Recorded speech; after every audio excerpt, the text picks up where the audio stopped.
All right. Okay, today, what do I have here? Oh, this is like Tom Bukovac hair. That's what that is, yeah. If you guys aren't familiar with, can't even talk yet, see?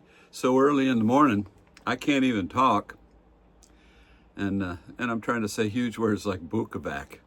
How are you supposed to say that fast in the first thing in the morning? I don't know.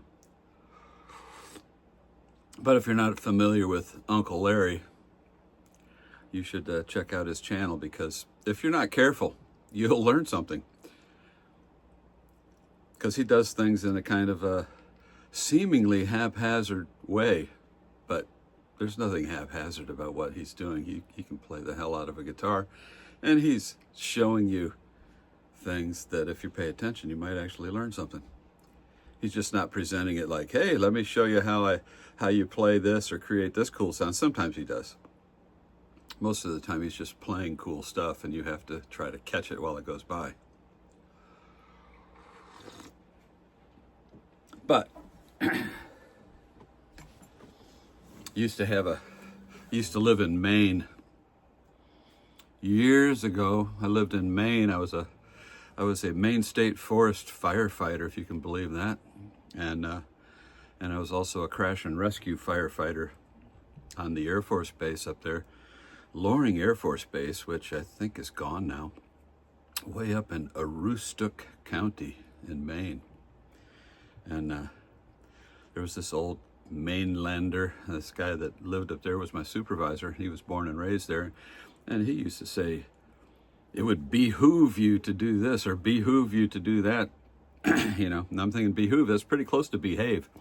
It's like, you know, you got these letters of the alphabet, and you can like group them together in words. Why am I sitting crooked when I talk to you? I don't know. Maybe you listen more. I don't know. But behave and behoove are pretty close to each other. It's kind of like a permutation of an idea, isn't it? If you would behave, you would do the things that you need to do and the things that you should do without people having to tell you. But if somebody's trying to be nice and they're trying to get you to behave, they might say it would behoove you to do X, Y, or Z. So, I don't know, that's interesting to me. You can take all these letters and turn them into words, and on the surface they're just letters and they're just words, but if you string them together properly, and you can speak first thing in the morning, the words have a meaning, you know, so there are layers to these things.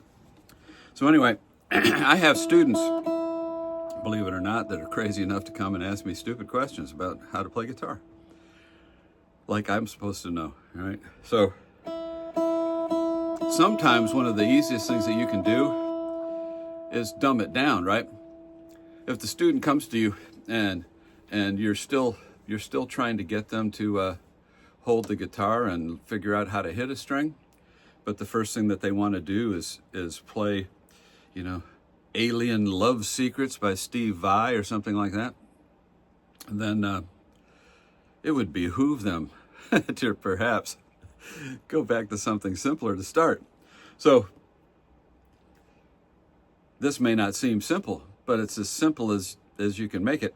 If I take this first string, we got it tuned to this E pitch, right? One of the things that you'll notice if you're not careful is that you got a double dot up here. You know, the good folks at Gibson, when they made this ES446, they said, just go ahead and put the dots on it, you know, because you can get these guitars that have no dots whatsoever, and then you actually have to know what the heck you're doing to be able to find the right things, because they don't have any clues as to where you're at on that fingerboard. But this thing has dots, and there's a double dot up here at this 12th fret, and the 12th fret is the octave of whatever the open string is tuned to.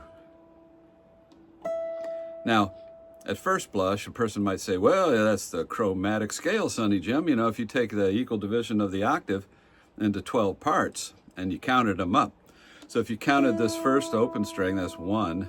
You know, it's like normal counting. You start at 1, 2, 3, 4, 5, 6, 7, 8, 9, 10, 11, 12. At 12, I'm a half step below that double dot, which is, we could call it 13, but it's really the octave of the open string. So it's now starting over again. So if that's an E, this is an E.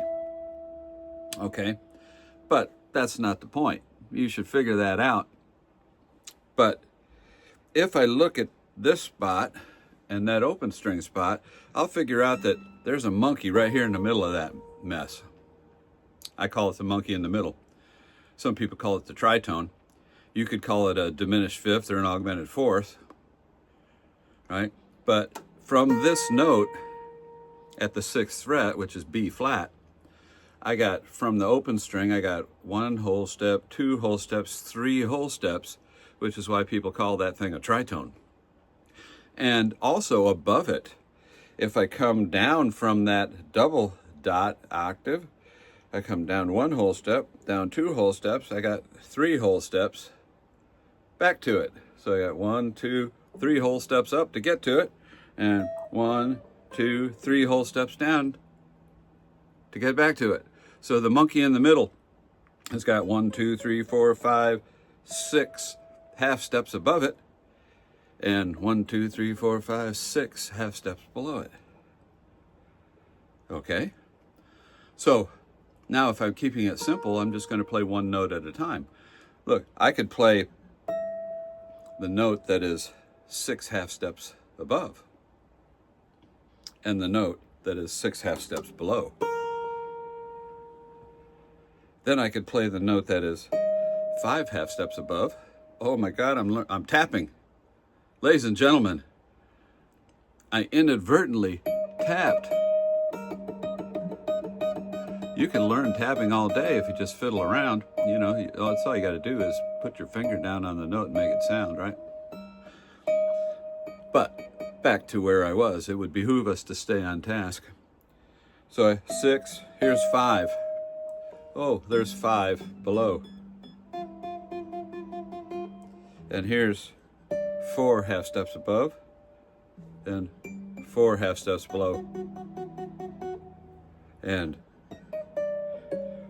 3 half steps above, and 3 half steps below, and 2 half steps or a whole step above, and a whole step below, and then there's a half step and a half step. So I could surround that monkey in the middle with a half step above and a half step below, or a whole step above and a whole step below, or a step and a half. My hands ain't that big, but you can see what's going on here, right?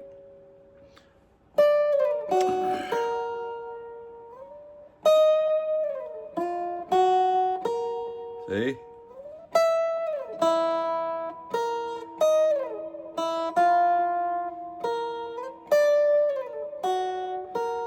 Etc.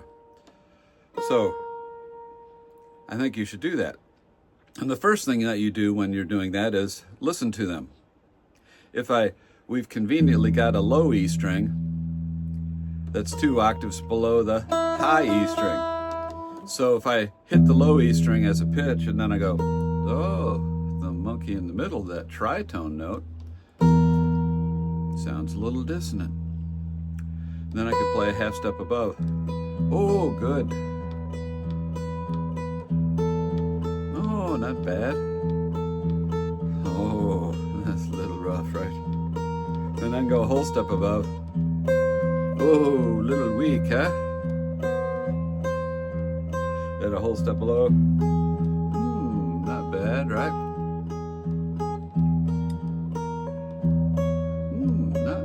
Not bad. Somewhere in between good and bad, eh?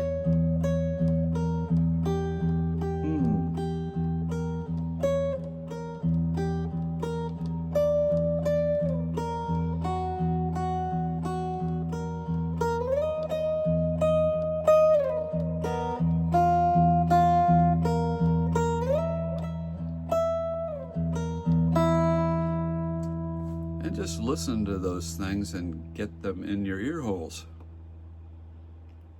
You won't understand the value. This is kind of like putting together letters into words that you don't know the meaning of yet, but it's still going to be helpful. You can't learn how to string phrases together and write scary novels like Stephen King if you don't learn the letters of the alphabet, excuse me, and then put those things together into words. So it would behoove you to start simple.